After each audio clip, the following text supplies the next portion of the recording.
Good morning po mga friend. Ito na naman po tayo. Napaka sobrang init po ngayon. Kaya po sa isang kulungan ko, hindi ko muna po sila binababaan. Kasi parang sa tingin ko po, 32 days na sila ngayon, no? Parang bumagal ang laki nila. Sobrang init. Ayan, oh, ayan sila, oh.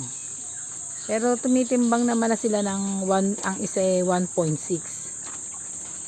Pero sa tingin ko bumagal sila ngayon, no. Inaatakihan na nga ako oh.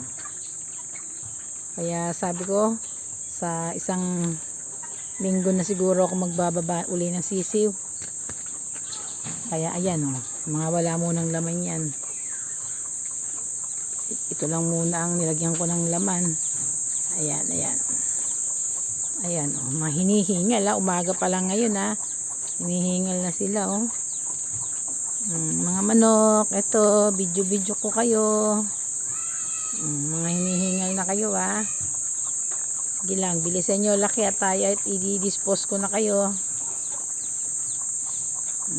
Ayan po. Sige muna, bye bye muna.